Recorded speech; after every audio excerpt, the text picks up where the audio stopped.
Welcome to Match the Frey.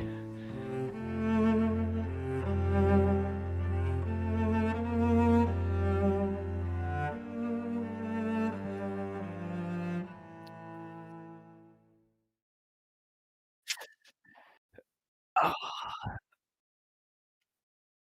yeah, I didn't. I was on. I didn't wear my beater, though. I didn't wear the vest, which is a shame. But yeah, Match the Frey. I love that. What was the other? What was the other sort of podcast style name you came up with? God, we're still on season 2021. Match the Frey. That's season 6 Boltons, man. Season 6 Bolton. Yeah. Also, I think I've just done that entire segment on mute, which is fucking handy. Awesome. But anyway, this is Match of the Phrase. Where we're gonna. This is our new thing. It's what we're gonna do going forward every other week. This is us how it should look with like a little brick screen. This is you bottom left, me also bottom left but slightly higher, and on the bottom right is a black square that I've forgot to fill in. But I mean, eventually that will be full with someone else. Hopefully, someone famous. Hopefully, someone rich willing to give me some money. Yes. Oh, so yeah, James and Carl in the chat. Yep, I did that entire intro on mute, which is a fucking result. It's a great start to a first show. Fucking perfect. Nice. Carl, it's just me. Awesome. So yeah, so we're obviously we've had a little while to get into season 7 now. Let's put the camera on. So yeah, here we go. Look, there's us on the camera. So we've had a little while now to play season 7. I've had a few games. Do you want to go over your sort of initial thoughts on it? Yeah, I've not played myself yet. I've watched a whole load of TTS games, and organised a few gaming days for my local club. We've got 10 of us all playing and people feeding back some stuff. I think it's definitely spiced up stuff. People bringing everything, right? And I know we spoke about this last time, but like Baratheons and Free Folk are everywhere. People are bringing different stuff. Unsullied, like on a game day, a fella brought the Unsullied, and they looked really impressive. Silence Men are back. You just don't take IVC. Like people are playing and talking again, and it's elephants. There's elephants being everywhere. It's yeah. I'm liking the looks of things at the moment. What about you? How are your games? Yeah, it was right. Yeah. So I played a couple of games of Baratheons. One of which I filmed for the with Baratheons. Baratheons. Oh yeah. Power game, wasn't I? Yeah. But I didn't go for Lightbringers though. Me and Steve discussed. Me and Steve filmed the battle report for for a battle report. We filmed the game for a battle report, which is probably a better way of saying that. And we weighed up. We sort of discussed. We talked about in the game that we were going to run Giants versus Lightbringers, but we sort of felt like it's sort of drawing attention to a problem that we know already exists. So we thought, which play the games we want to play. So I put together a different Baratheon list with Thorne watching it, a Renly side Baratheon list I haven't played with much, and Steve ran Martell's. I quite like the new Doran. I know he's nowhere near as powerful as he used to be, but I quite like how he sort of powers up throughout the game. Nymeria was a bit of a fucking problem though. She looks amazing, right? The couple of games I watched her, she's really cool. You sort of hope you've just brought 2 NCUs and one of them skippable when you when you play against her. But I guess if you bring Jack in as well, right? Yeah. You can nick her. So that's pretty cool. Yeah, so yeah, I'm quite enjoying it. Yeah, we're seeing new stuff being played, so I think that's one of the things that I'm really enjoying is we're seeing new stuff on the table, which means we're seeing new people playing new figures, which is quite cool. And people are actually playing again. Yeah, like I think there was like we've said, everyone sort of said there was a big black hole, wasn't there? Yeah. And now people, every chat is just like, oh, is anyone selling some stag nights? Like. For a friend, trying to scramble for boxes that they don't have. Yeah, it's really good. And I'm just constantly building lists, man. I'm just on stats at work, just like boss man, if you're watching, I'm not doing this. This is just for Match the Frey. Yeah, But I'm building a this list. ain't Dan-G. This is Dan-P. Yeah. He's not employed by you. This is Dan-G's little twin brother. But it's really cool building a list again, looking at other stuff. I'm sure we'll talk about this with Pascal later. Don't use his name. Sorry, Fucking hell. with our special guest later. Yeah. Oh my god, this is gonna be really funny when it's not him now. Yeah. But like one of the events kicking off this week is the Teams World TTS tournament. So everyone, loads of good players have put all their lists in, and there's some wild stuff. There's like people are bringing mental stuff. So have a look at those lists if anyone gets a chance. They some guy who our special guest may or may not be playing is running like 4 units of Stark Sworn Swords. Nice. Like imagine that in season 6. Like I'm playing against triple Lightbringers.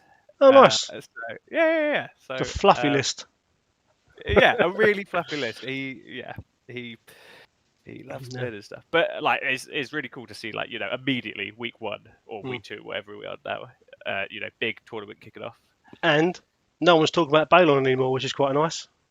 No one's the faction in the tournament, there's one Greyjoy. Like end of season 6, I feel like Greyjoy was like the most played. Everyone was bringing double IVC Balon. Like, oh no, where's he gone? Yeah. Oh, we got some crabs in chat. And some Scotsmen. How's it going, Doug? Oh, Lucas, Carl. It is a nice shirt. Thank you very much, mate. Yeah, it's lovely shirt. More on it later on. And New Unsullied are decent. Yeah, I mean, I think that's been one of the nicest things to see. Well, I won't say plausible or competitive, but Targaryen infantry armies now are a thing. Yeah.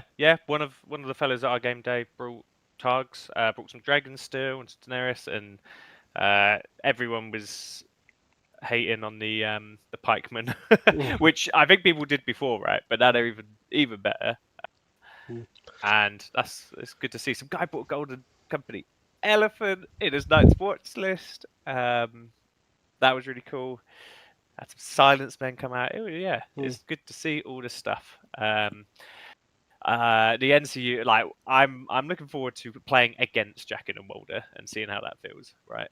Yeah. I don't know if you used him in your games.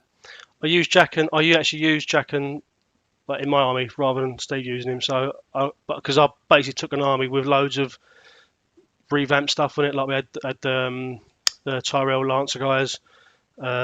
Oh yeah, lovely. Ran Marjorie, Tyrell, so all the new stuff. Just try and get a feel for because I want to play the game again. I've not played in a little while. It's been a little bit dead in the local scene, so it was nice to sort of pick up stuff that was changed. And what does this do? Like a child and a pebble. Like a child with a pebble. That is a lucky to your childhood, isn't it? I had like trains and Yu-Gi-Oh cards, mate. You had a pebble. Yu-Gi-Oh cards? How old are you? 7? You are like you are. What? Yeah, mate. Blue eyes, white dragon. I fucking quite liked you going into this podcast. I'm going right off you now. I don't think we've ever played it. Does anyone play Yu-Gi-Oh? Like, it seems really complicated. Don't cross-pollinate the games on here, mate. We don't want people fucking off to go over to Yu-Gi-Oh things. Yeah, we need all the players. Oh yeah, I really like Yu-Gi-Oh. Let's fuck this podcast off and go and watch that instead. Yeah. Match of the Frey. I'm trying to think of a Yu-Gi-Oh pun. It's not coming. Right. Anyway, shall we start talking bollocks and then invite our guest on that may or may not be Pascal? Yeah, absolutely. Who's definitely not Pascal. Yeah, I'm going to press buttons. I don't know if it's going to work properly, but I'm going to fucking press buttons. See what happens. Hold on. It's Yugi. There he is. Oi. Hey. How's things, man? Good, man. You? I'm very proud. I'm all right. I've been playing a lot of Song. I've not been winning any games. Hopefully that will change when we get into the TTS Worlds, which starts this week. Me and Dan and Lucas and Sean and David and some other guy, all like representing the UK. Awesome. Over the next 6 weeks. Looking forward to that. Some other guy. Dan? Dan? Yeah, this down. Shit. Yeah, we're scraping the barrel, mate. It's embarrassing, isn't it? For a nation as great as we used to have an empire, man, and now we got me playing for us. Yeah. Yeah. Well, I mean, you are fun to have around, Dan. So I mean, there is that, if nothing else. But it's online, mate. So that doesn't even work. Oh, right. Yeah, I've got nothing for you then. Awesome. Anyway, Pascal, how you getting on with season 7? You said mentioned the world ones. About how you sort of dealing with the update? You're slowly working your way through the cards and taking it all in. Yeah, I've taken it all in. Like some of my lists, my start lists especially, haven't changed much at all. There's been a lot of moaning about like the nerf to Tully Cav and like, oh, if you're running them with a Winterfell Guardian, you're just wasting the point. It's an attachment point you're not using anywhere else. You still get Dauntless. It still makes them just that little bit obnoxious. If your strategy was hinging entirely on like the double heal, then maybe try a different list once in a while. How dare you? It has, I think it's really sparked a lot of creativity in list building, mostly. I've always been a pretty creative list builder. I try to stay away from like the meta list archetypes. I have played against Nymeria. I got crushed. I played against double Lightbringers. I got crushed. I have played as Giants, and that was actually the only game this season that I've won. But even then, it was pretty close. It turns out Joffrey's Kingsguard really good against Mag the Mighty, because you're then like hitting on 4s. You're probably weakened, and you might take a wound or two from the counter strike. So like, there are counters to most things out there. I've yet to find something I'd be comfortable running into double Lightbringers. What about triple Lightbringers? Triple Lightbringers, I think. Just you have the moral victory at the start. Yeah, okay, yeah. You kind of already won in a way. Like as a Renly player, it's been a bit rough. There's maybe like 1 or 2 lists I've cooked up that I would want to run at events. I think we might see a chance return of like Elden double champs. Back to the halcyon days of that. But generally it's a pretty rough deal for them, and like Starks as well. It feels like there's a lot of new counters to the things that I liked that worked in Starks especially. But yeah, like every game I've played has been fun, at least, and it is interesting to explore these new options. And I'm sure something will come out which will, like get us back involved in the scene with some interesting lists and interesting combos. Yeah. Well, I think that's the good thing, isn't it? I think we're all just relearning together, which is quite fun. Yeah, pretty much. And then of course there's Jaqen and Walder.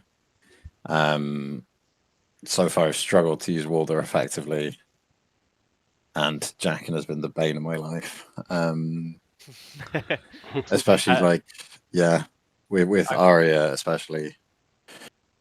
Sorry, I was just going to say it's probably worth shouting out Tawny Ground, because they did a great video yesterday on Jaqen and Walder, and just going through of different NCUs you can take and how you build your own army against them, which was quite funny, because they basically just made like a layout of useless NCUs you could bring to screw over your opponent's Jaqen. But definitely give that a watch. Leon and He Who Shall Not Be Named on there. That was good. We got Timo in the chat as well now. Hi, Timo. Timo. Sorry, Pascal, mate. So I just interrupt you there with a Timo bomb. No. Timo's a legend. That's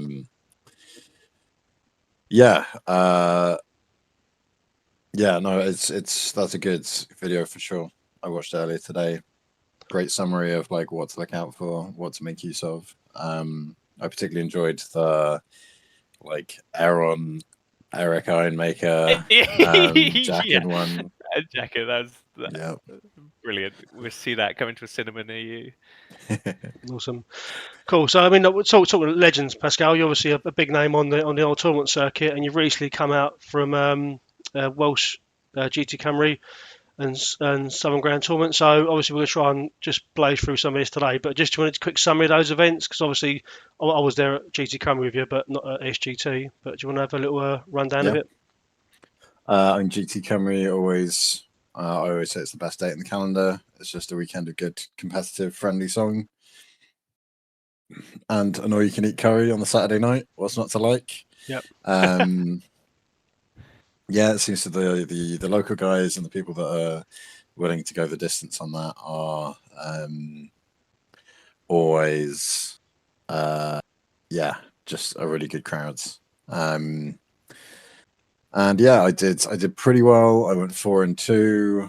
I can't remember my exact placement in the final listings, but it was pretty good. I was pretty chuffed with how I did. It's just Andy from Ones of the Northwest with his Boltons, who managed to take out my Howland list.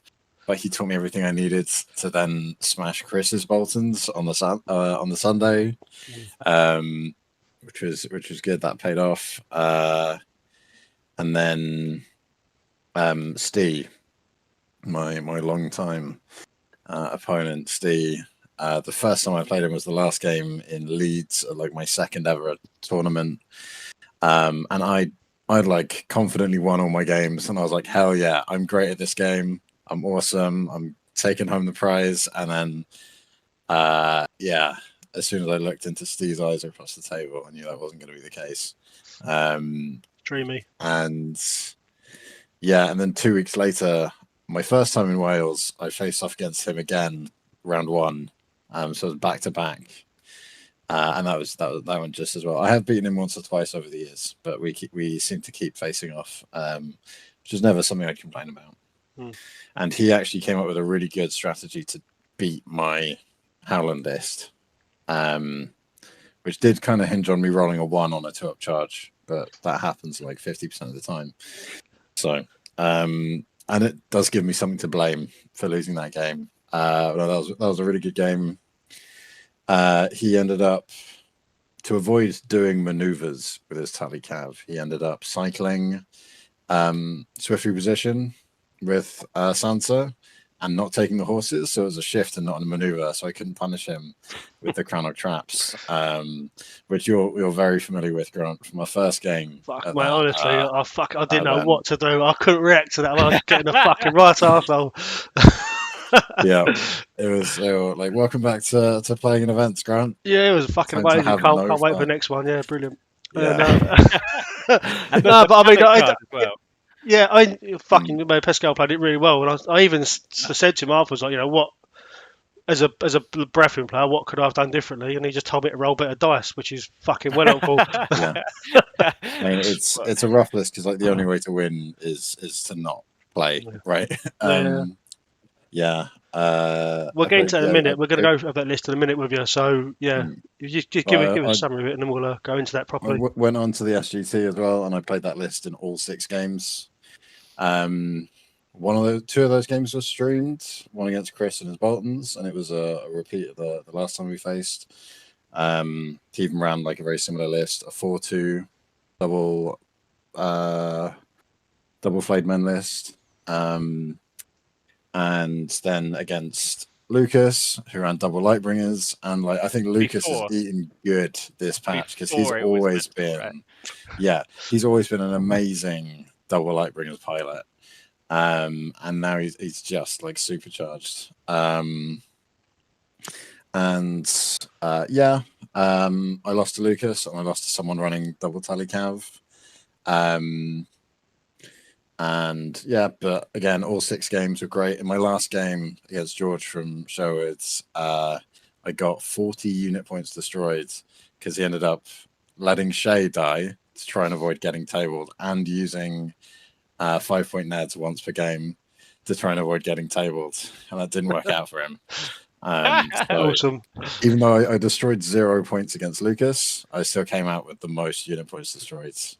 that weekend, and third place, and all top three people from the SGT are now on our UK Worlds team. Crab.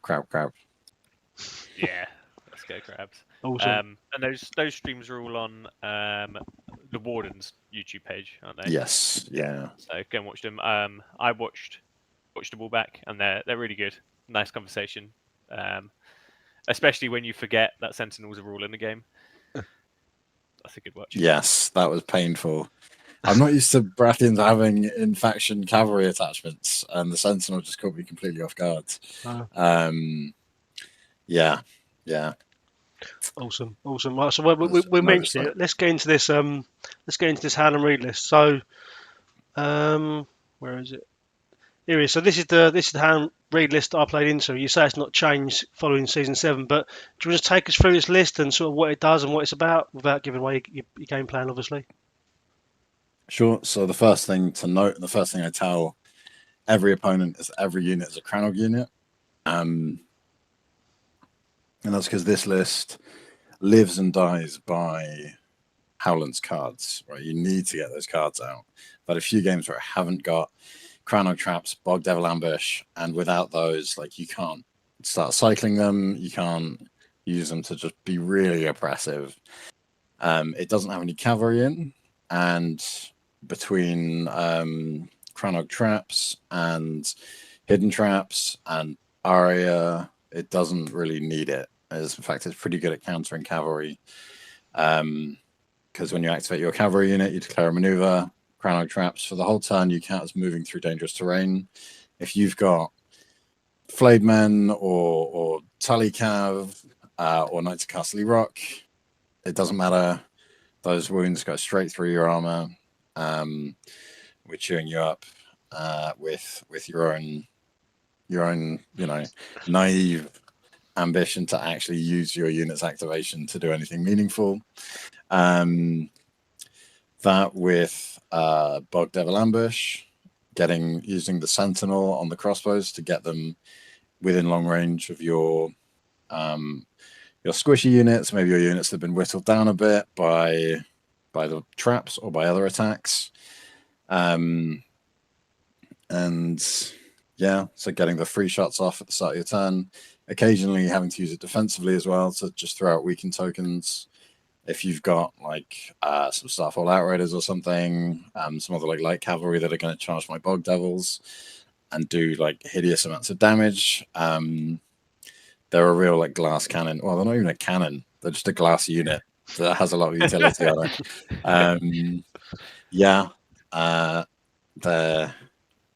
The weakened token on activation can come in really clutch. I'm just going to run through it from the top down now. So you got the Berserkers with Howland Reeds. The Disrupt on Howland gives them just that bit of extra survivability that helps you stay in the Goldilocks zone, 1 or 2 ranks. So you're throwing out loads of dice. You got 4 up, 3 up saves that just help you stay in the zone. And then his superior flanking ability. I mean, of course, now Berserkers as well with Crit Blow, Ferocious Assault. Yeah. We love it. Throwing out more tokens. This list generates a lot of tokens as well. Superior flanking, often used with the Golden Company crossbows when they're shooting someone in the flank after Sentinel maneuvering. They've got the Hidden Traps there. So I'm going to try and bait your heavy cavalry. Maybe I'm stood on a bog and you're in long range and you're thinking, okay, I can get that. That's a 2 up, 3 up charge. Hidden Traps, -1 to your move. If I combo that with a Cranog Traps maybe as well, then that's -2 to your move by the time you get to your charge. And what was a 2 up or a guaranteed charge suddenly is now a 4 up, maybe even a 5 up charge if there's terrain involved as well. I have considered tagging Walder in for Eddard as well to just really punish that move speed. I was doing that a lot when I played Free Folk a few years ago. Getting a particular highlight was getting 4-point Gregor down to a 1-inch move, and just limping across the battlefield. The Bog Devils are awesome because they're a Cranog unit. they have 3 different ways of giving you a weakened token, which feels like overkill. It but did. It really did. Yeah, it just helps to keep them alive because that's a 9-point unit with a 5-up save. So is that why you've gone for the Winterfell champion then? Just another weakened so you can afford to put out your poison? It's mostly that's it. Yeah, so you charge them, you get the weaken from the Winterfell champion, then it's poison down immediately, and they have a token. Yeah, the poison is 1 wound when they activate, plus another if they have a token. The scout openings as well, really good with the Golden Company crossbows. Really good if you want to send the Great Axes or the Berserkers across a bog. And Swift Retreat just keeps them in the game, and then that combos with the Elusive Escape. If you're attacking me, I'm now on your flank. You can't pivot. You're weakened. And Pathfinder, always lovely. And then the Great Axes. The thing the Great Axes hate the most is getting shot to bits before they get stuck in. And that's what Jojen is there for, essentially. In addition to making them a Crown unit, he gives them rerolls on defense saves. I very rarely use those rerolls on attack. But those defensive rerolls can make all the difference. We see with Protection of the Crown is so popular, with Brian Faring and the Lannister one, whose name I've forgotten. And just getting rerolls on your defense saves is huge, especially when they're a 4-up save 7-point unit. That now, with their 7 dice, really tasty, and they always give out a weakened token. It's not just if they're on their last rank. Losing the panic token on the charge did sting a bit, but it's another source of weakened tokens for this list, which is just great. And then Arya speaks for herself. It's all infantry in the list, so I can use it on every unit. Sansa, I've already been through getting those cards back. You taking the horses, I hit you with Cranog traps. I'll activate Sansa. Even using her once per game to fish that back and claiming the zone to fish back a Bog Devil Ambush or something. It can be really oppressive and just keep you locked down.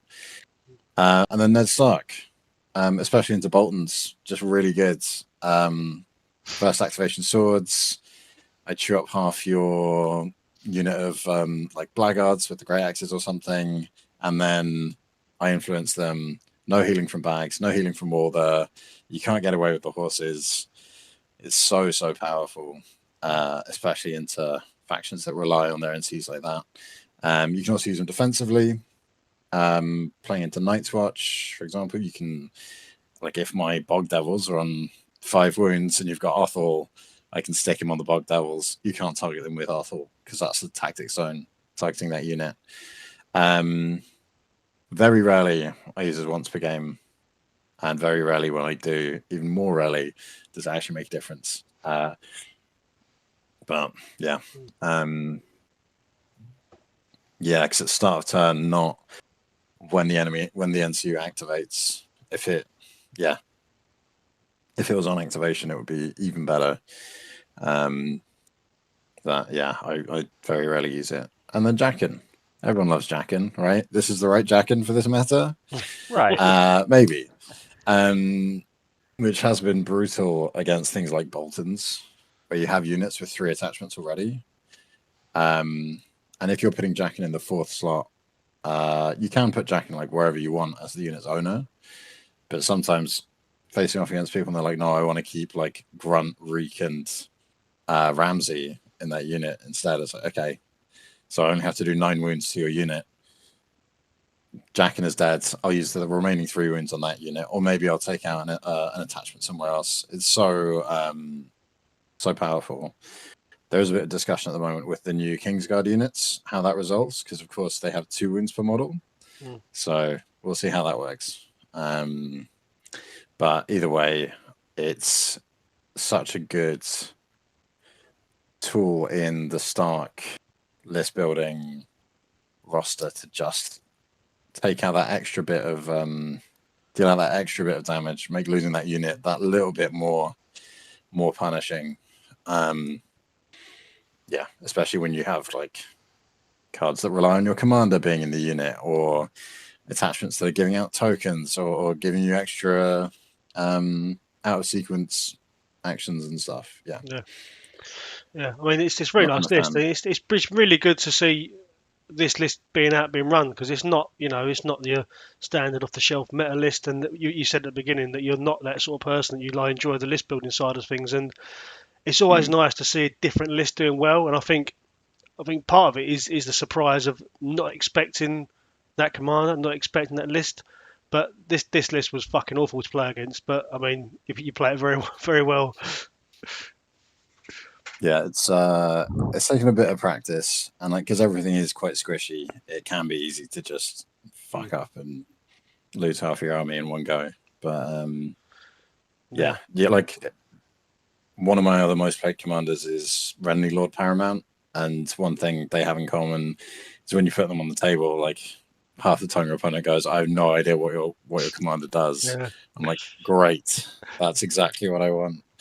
To be honest, I still don't know the difference between any of the Renleys or Stannises. You could tell me they're any of them, and I'll go, yeah, whatever. Well, that's not entirely true, because didn't Stephen Butler play Lord Paramount against you, delete all the tokens on your army, on his army? That was the worst thing that's ever happened to me, I think, in my life. The charismatic younger, bolder, far more comely. Yeah.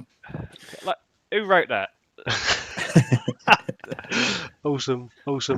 Sweet. Okay, so before we go on to the next bit, so do you see this list changing at all in season 7? Are you, because basically a lot of units have just got naturally better, just got a few extra rules on them, but do you see any tweaks you might make given the new units? Or yeah, like Ned is really good to just secure finishing a unit off, or like to use defensively. But part of me is tempted to tag him out for Walder, because just limiting the enemy mobility that much more. I don't think I'd ever put Walder on my own units. They're all pretty maneuverable enough. I've got Arya, but yeah, just sticking Walder on your blackguards, or even like your bastard girls, or your flayed men, like on cavalry especially. It's this guy is definitely a start player, and he just can't keep us out of his mouth. He just I also play Boltons.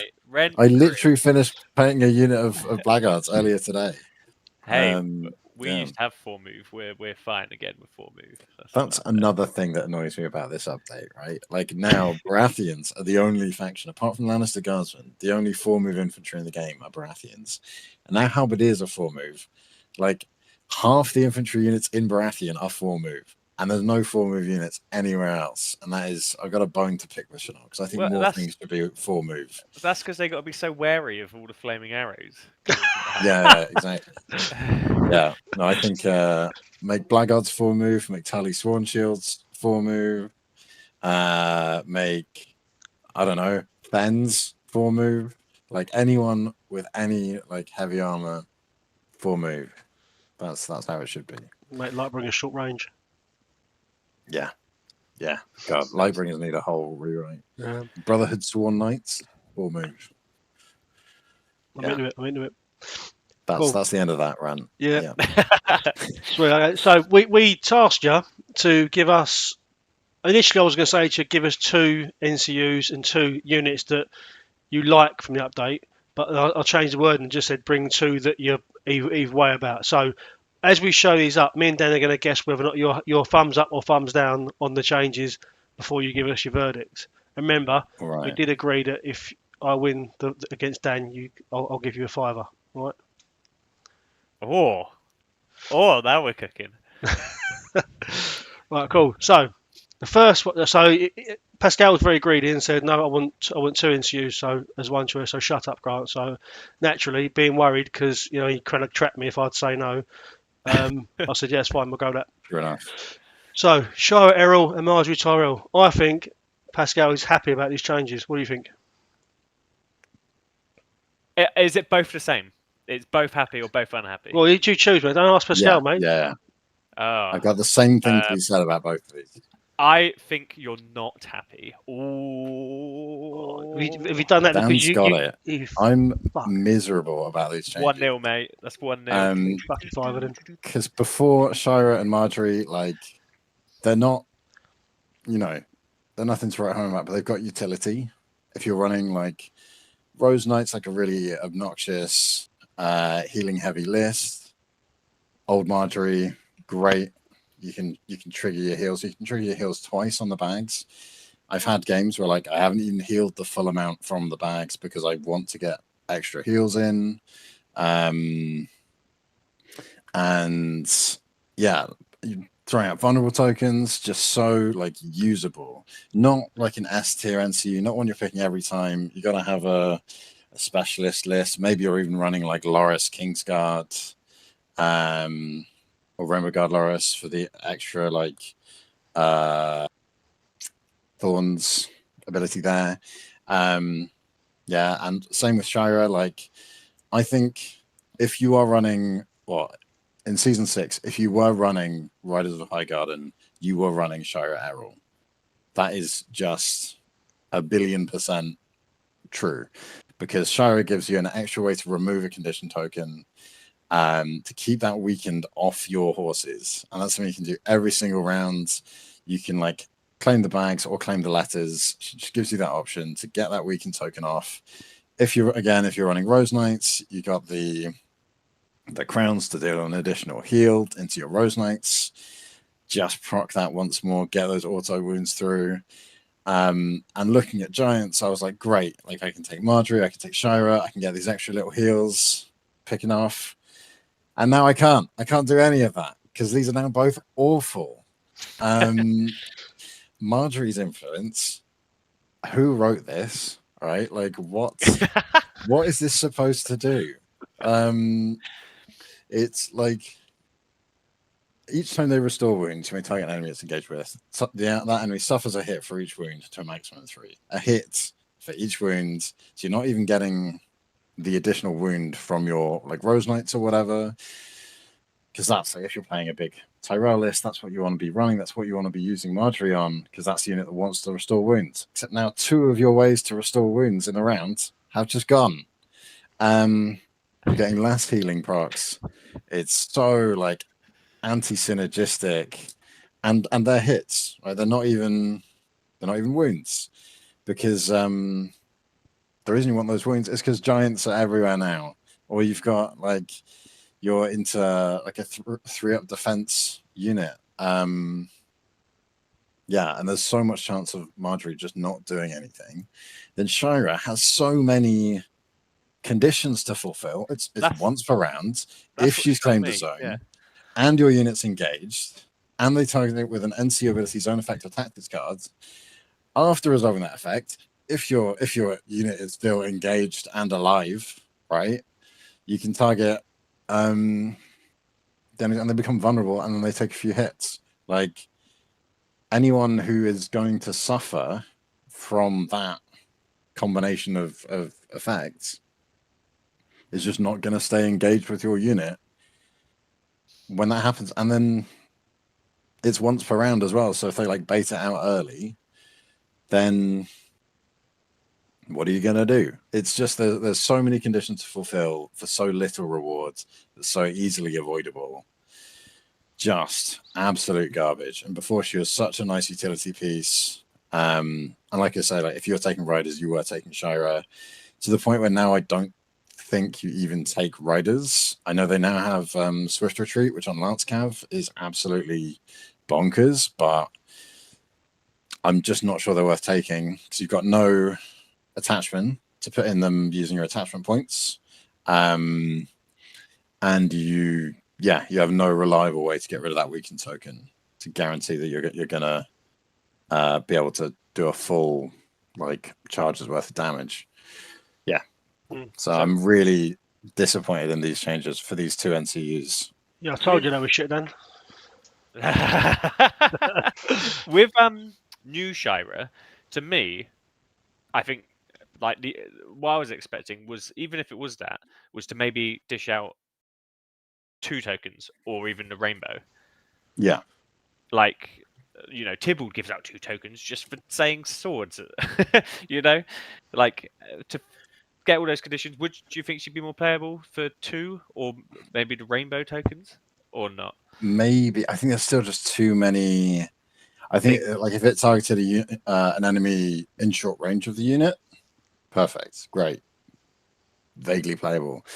I think or if it removed the requirement that she had to have claimed a zone, because that's the other thing now. Like Marjorie's an influence, Shira has to have claimed a zone. You're also running like Alana, who has to claim a zone for her effect. Eldon has to claim a zone for his once per game, has to claim a zone for his zone replace. Courtney is the only in-faction like NCU that doesn't have to claim a zone that is available to Renly side. It doesn't have to claim a zone to use his ability. And Courtney attachment is still like the best attachment in the faction. He's so good. I haven't built a Renly list without Courtney attachment in so long. I do think this season we're going to see more lists with Courtney NCU, which I'm kind of happy about. I'm excited to see him come back. He's not a great Jack and target because he requires you to spend order tokens. And generally, by the time you've got Jack and down, like he's lost most of his value already. So, yeah. That is one silver lining there. Because, yeah, like I'm actually finding myself building 2 NCU lists in Baratheon for the first time ever. Just because I don't have enough like space on the tactics board to use those NCUs. Nice. So we'll put these in the maybe pile. 50-50. £2 each. Yeah, I'm on the fence. I'm fence. Yeah. I'm personally I'm gutted about Marjorie Tyrell. I was using her in a lot of my lists, and it's such a nice model as well. So it's it's a bit of a shame. Yeah. After I noticed I'd worn the paint off Alana from using her so much, I had to. I just went around all my Baratheon NCUs and fixed them up a bit and varnished them. And yeah, Marjorie as well had her cloak and nose were all worn. The paint was worn off. Yeah. Just from so many games. Well, there's a top tip for you: don't thumb your nose. Remember that, kids. Especially not when you're on stream. Cool. Okay, next up we had Roose Bolton. And do you know what? It's a Bolton. Dan, you might as well take the fucking lead with that. Go on, what do you think? Yep. We've had this conversation. Like I chose it because of a conversation that Dan and I had. Yeah, it's great. It's gone from being completely like pretty much unplayable to a really solid take. Oh wait, hold on. I think he likes this one. Oh yeah, sorry. No, it's all good. It's all good. I win. Dan already knows I like this one. It is Ed. We discussed the Shira combo with Roose, which I think makes him worth taking over his attachment. Because that's the other thing here. Like with Courtney, Roose's attachment really good. Throwing out weekend tokens, but at most you're probably gonna get 3 weekend tokens. Like if you're lucky from Roose attachment. Now with Shira and Roose, guaranteed bunging down 3 weekend tokens. And then like if you mean Shira. Shay, I mean Shay. Shay. And then like if he claims his own, he does some hits. That's great. It's a nice little bonus. There's no conditions on it. He doesn't have to have already claimed the zone. They don't have to be engaged. They don't have to target him with a ability or anything. It's not once per round. Well, it is once per round because it's when he claims the zone. But I'm just mad about Shira. Like he does up to 4 hits. Shira does up to 3 hits, like at most, if your unit is on full ranks. Yeah, so he gives out more condition tokens than Shira. Like this is just a perfect case of why Shira is bad. Yeah, because he's got a pretty good 4-point NCU. Like he's still not like the best 4-point NCU in the game, right? Like he's not close, but he is worth taking as an NCU now over the attachment. He's great. I love him. Yeah, I think you'll see a lot of like 100% Roos, Jane, Jackin, or Roos, Tybalt, Jackin. Did you think this? Go on, Dan.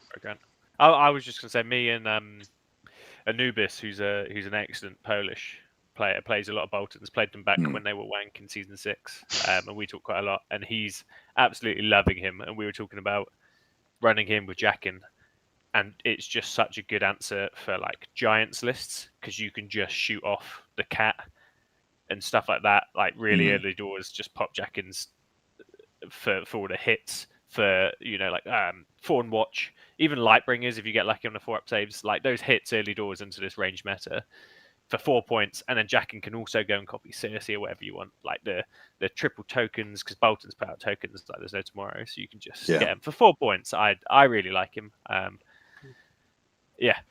glad that he got that change. Honestly, I think if they put him down to 4 points from his writing before, just a 1 extra token, I think that he'd still see some play. But the fact he now gets 2 tokens is just mental. Just like 3 weekends to turn 1. Like, yeah, sure. Yeah, it's pretty great. Sorry, what were you going to say, boss man? I can't remember now, mate. I think it was probably exactly what you said. Very insightful, Grant. Yeah, mate, you're welcome, mate. You're welcome. Did you think he? Are you running Roos as a commander much, or does this take over from that?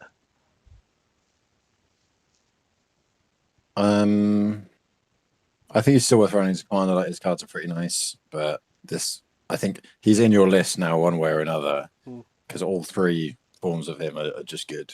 So, but I think like his attachment's no longer like an auto take, which at least for me it was. I really like getting those weekends out, and the using his ability on, especially on the archers, his attack ability. Awesome. Then next up we had the Outriders. I'm glad you picked these, because I've been looking at these quite a bit, and I love the fact they now hit on threes. And I quite like the scout terrain thing, so I'm going to say this is a thumbs up for me, and I hope you feel the same. But what you saying, Dan? They're a Stark unit, so I have to say they're trash. Childish. What were you saying? No. I love them. I think they're mint. Yeah. Sculpts as well. I think, it's going to be good to see these guys back on the 3+ to hit. I mean, you talk for it, Pascal. But I think they're really good. I was surprised the other day when they had a 3-up to hit. So I was like, I charged some like Starfall Outriders or something, and I was like, okay, cool. That's like 3 hits. And they're like, no, that's 5 hits. I'm like, what? Yeah, check your card. It's like, what? Amazing scout terrain, really, really good. It's so good. It's something we're seeing on like mammoths as well, and elephants is like ignoring terrain penalties. You've probably already got like a Pathfinder in your Stark list, but this lets you just throw your great axes or whatever. It gives you insurance against failing the 2-up charge that I always fail. And they kept Tac Repo. They lost Ambush, which is kind of fine. And they keep the Tac Repo, which is still just a really good tool for Starks, especially because you can like combo over multiple turns with the Swift Repo. They just help to keep you maneuverable. And Scout Terrain, one of my favorite new orders in this edition. Awesome. Yeah, well, I really like them. I've got 2 units painted up, and I've really struggled with the 4s to hit. It was just I couldn't get them to work for me, but I just that one number change just made them so much better for me. And you say the new order, I'm really enjoying as well. So I'm definitely be playing Starks just a bit more now. I did run them before, but only in like 8 activation Rickard Stark lists, just to get them to 8 and have that utility piece, like the Tac Repo for the Grey Axes or whatever. Yeah. Nice. You got an opinion, Dan, or you still strictly non-Stark at the minute? No. I completely agree. I think the scout terrain is mega. That's well cool, right? If only, I don't know, Blackguards had that. Yeah, if you could give that to Bastard Girls. What? Cruise missile. Actually, they get blood reels anyway. Yeah. In fair, something like Bastard Girls, you could see him having that. It's quite a fluffy thing for him running through forest. I mean, not so much blackguards, Dan. It's a bit of a shit idea, that one. You know what? Make him 6 points again. Give him scout terrain. We're all right. Nice. No, I love it. Great change. Awesome. And finally, we have Perform Watch. Now, so in that game against Steve, I ran a couple of units of these, and I really like them with Overwatch. I don't know if I prefer them to the old version, so I've got no idea which way Pascal's going to go with this, but I really enjoyed how they were, but I also really like how they are now. So I can't really. I think I'm going to guess. I want to go for you like them, Dan. Ooh. I'm going to say he does like them, but not as much as the old version. I fucking hate them. Oh, I really hate this change. Like, part of it is I loved the old version. Yeah. At the Leeds GT, I ran a list that was triple Thorne Watch with Golden Company crossbows. That's the thing, right? Like, I already had Golden Company crossbows, which I think might still be better. This is, I'm pretty sure, the only 7-point ranged unit that doesn't have access to rerolls. It's one of the few ranged units that doesn't have access to rerolls at all, not through attachments, cards. There's no scout openings in Baratheons. Renly doesn't get true conviction. They don't get rerolls at short range. Overwatch is powerful, but also, like, I've played a few games with these Thornwatch now, and like they're averaging maybe 1 or 2 wounds a shot. They're just not doing it for me. I think, run them against giants. Mickey workshopped a list, which was like Renly, Lord Paramount, and double Thornwatch with Brienne and Golden Company and some halberdiers, and like they just don't do the damage that you want them to do to be worth the 7 points, when like Lannister crossbows can kind of do the same thing, because like Overwatch doesn't increase their area control really in your opponent's mind. Your opponent still doesn't want to get into long range of your crossbow unit. Overwatch doesn't really change it. It just means that you get more rolls to be disappointed with, like rolling 8 dice with them because you've got the bonus and courage is fine. But I played them into Lightbringers. First attack of the game took 2 ranks off the Thornwatch. Because all that happens is they move to like 12.2 inches away to avoid the Overwatch. Then they shift in and shoot you. And yeah, like with the 6-up morale, ensure bonus and courage on 1 rank, they're still throwing 7 dice. Those dice don't do anything because you don't have rerolls. Skirmisher is neat, but it's like with Walder, like everyone kind of has access to Skirmisher. They're made of paper anyway. Losing the Swift Strike regroup combo, because before, like, they were such a strong unit for synergizing with all the parts of the deck, the Baratheon deck, that your good units don't, right? Like, how often are you using Final Strike on Stag Knights or Rose Knights or Queensmen, right? Like, how often are you using... You can use, like, a 9-hit Final Strike on the Thornwatch, and then you just attack and retreat, and you're back on, like, 2 full ranks. And ours is the Fury as well. Like, they were great. Ours is the Fury target. Now, like, I guess to some extent, but then you're stuck in melee with your crossbow unit, right? Yeah, I really miss old Thornwatch. I do kind of think Golden Company crossbows are just better than new Thornwatch, which is really sad, because I was looking forward to getting my 2 painted units out and back on the table. But yeah. Yeah, I think it's quite nice. The role they sort of filled before was so niche to them, right? Because like it's just a mini cross unit that the hit and retreat and the healing. I mean, I played many games against Baratheons, but I couldn't get rid of them because of the healing and the regrouping and stuff. And it's just a massive. It's hard to have a sort of a solid opinion on the change, because the change is a complete rework. It's not even like they've tweaked them slightly, where most things have just been slightly reworked. These just had a fucking huge overhaul on them. Yeah, and the other aspect of it is they're now 7 points, which means that the only 6-point unit you kind of want to take is how it is. And even then, like their move 4, sure, their new order is neat, but they're like, yeah, you just don't have an aggressive infantry unit that fills that role anymore. You don't. The only 6-point range unit you got access to is your Stormcrow archers still. And if you're taking cavalry units, you're either not spending attachment points or you're spending main list points on Glory Seekers, Fortune Seekers. Yeah. I think Brohood missed out a little bit as well, because I can remember people playing Beric in Thorne Watch quite a bit for just that pinball, sentinel retreat, charge retreat, assault orders retreat. Yeah. And obviously that's all gone, and they've already got their range unit, so that I don't think these guys will see any play in Brotherhood at all, when you can just take your own archers for a point less. Yeah. Or even like if you're running Catlin Commander in Peasants, like you might want to take Lightbringers, right? Because you can get an intimidating presence in. Sure, the Lightbringers are only like healing themselves. They don't have any other Relore units, but like that unit is just so strong. Yeah. Awesome. Okay, cool. I mean, that takes us to the end of the slides now, so that's us done for your choices. But yeah, some good choices there. I think we've covered it pretty well. Don't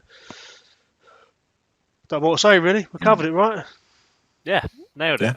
Yeah, I think so. Sweet. Right, What's the score at the end of that? 1-1? 7-0 to me, I think, wasn't it? 7-0. God. I think I'll take me to the cleaners then. I've been a Spurs fan. Well, let me just edit the video and then I'll come back to I'll let you know what the score is. I mean, let me rewatch the video. Awesome. I'm just going to put a yes word over top of Pascal's face every time. Yes. Awesome. Well, cheers going on, Pascal, mate. Really appreciate it. Obviously, we've seen each other around a lot, so it's been quite nice to catch up with you properly. Thanks for the invite. It's good to have a soapbox to shout my opinions from. Yeah, well, I appreciate it. The plan is to do some more, so we'll get you back on at some point. I mean, I think, are we under the impression that Lightbringers are going to get a change? Because I mean, they feel the same as Builder Crossbows in the 2020 update, so like they were quite quick to react to that. Do you think they'll be quick to sort Lightbringers out, or do you think I really hope so. I really hope so. I think they're like jock-in levels of busted. Yeah. Like there are ways to play around them, but I think they rely on your Lightbringer pilot to just be bad at the game.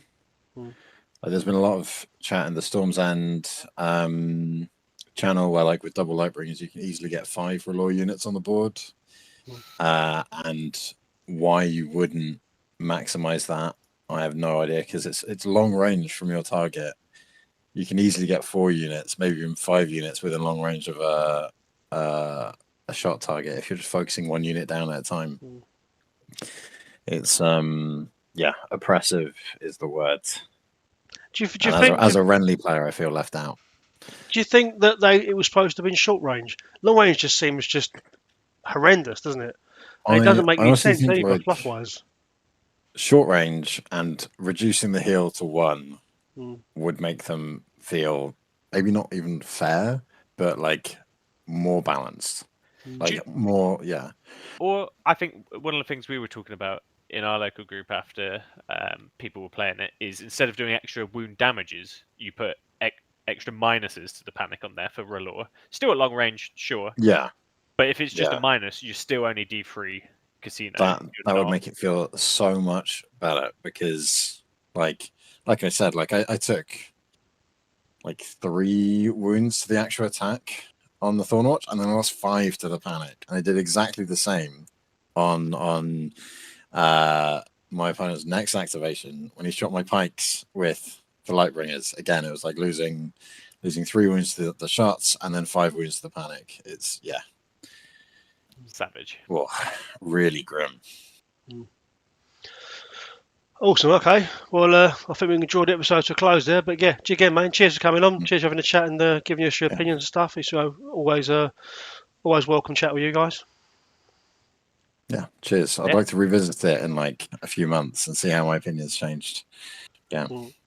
Oh, we'll see each other about the tournament soon, I'm sure. And if not, we'll get you back onto a chat and we can just try and even up the scores because I think Dan's beating me, which sucks balls. Like I say, we got the crab telepathy. Yeah. Exactly. Yeah. Good luck with your upcoming games. You too, man. We can do it. We can do better than we did last year, at least. We couldn't do worse. Well, okay, man. Brexit means Brexit. All right, cheers. You fuck off with telepathy now. We get on with it. I don't like feeling left out. It sucks. Feels like back at school again. Oh, were you Pebbles? Yeah, we're Pebbles. Awesome. Wicked. Okay, cheers, Pascal. We'll catch you soon, yeah? Cheers, guys. Have a good one. Bye. Bye. Oh, look, we've changed position on the thing now. Look, because of that. That's just childish. Look. I can only see the top of your... Awesome. Let me just quickly adjust that before we carry on. You can just quickly update with your feelings on season 7 whilst I sort where my face is. Yes. Does anyone in the chat has anyone played Night's Watch yet? Let me know. I keep building lists and really want to know what the new war machines look like. Obviously, they're not obnoxious shooting you turn 1 off the board, but they do seem really strong still and control the mid board. If anyone's played with them or played against them, give us a message. I'd like to try them out. Yeah. And have you played much Night's Watch? I played a little bit ages ago, back in like season 5 maybe, and I always really liked the sort of Trixie Benjen double tracker vibe, and then having like a war machine skewed list. I quite like snow, so I'd quite like to the basing. I quite like to base an army in snow, but I think they seem quite good. So yeah, but there's my 2 cents. Well, it's very welcome. So the plan is then we're back in 2 weeks' time. You're talking about wanting to do a tier-based sort of faction thing, which gives us 4 weeks to get a general feeling of the game, come back, rank them, and then come back to it later on. Yeah, I think that'll be really cool, and then we can come back and look at that in a couple of months once stats are sorted itself out or any hot fixes or whatever. Yeah. And obviously, anyone else was watching this show at the minute, if you please do leave in the comment section your tier, your rankings, see what you think, and any questions or comments or anything you'd like to see me and Dan cover in future episodes, leave in the comment section. If you like what we've done, do like the video, subscribe to the channel, and share with friends because sharing is caring. Sharing is caring. And if we're only doing a show every 2 weeks, Dan, that must mean there must be something else going on in between the weeks that we're not doing that, which is going to be Fighting Pits. I'm going to be bringing back the Battle Report show that we did.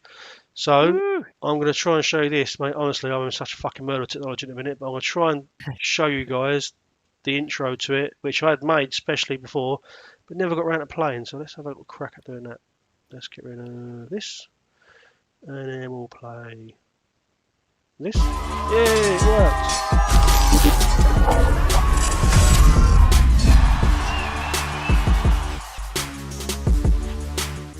Look at that.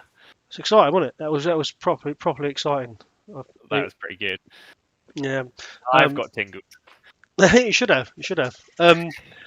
So yeah, that's coming. That'll be coming next Tuesday. The first game is myself playing against Steve. I'm running Renly Baratheons, King of the South, and Steve is running Abara Sand, the fighty Martell commander. So got that coming. Excellent. And then if you're interested in appearing in one of them shows, do drop us a message, jump into the WhatsApp group. I'll put a link in the description below, and we can maybe sort something out and get you on the channel playing some games.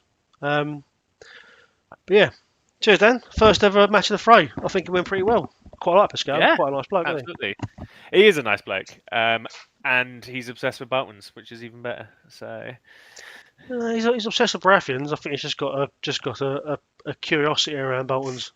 Yeah. Don't we all? Nice. But no, thank you so much to everyone who watched. Again, like Grant said, if you want to drop us a message or a comment, despite what we look like, we are very approachable people. Give us a message if there's anything you want us to talk about or bring up or whatever. Thanks for watching. Yeah, cheers, guys. See you later. Take care.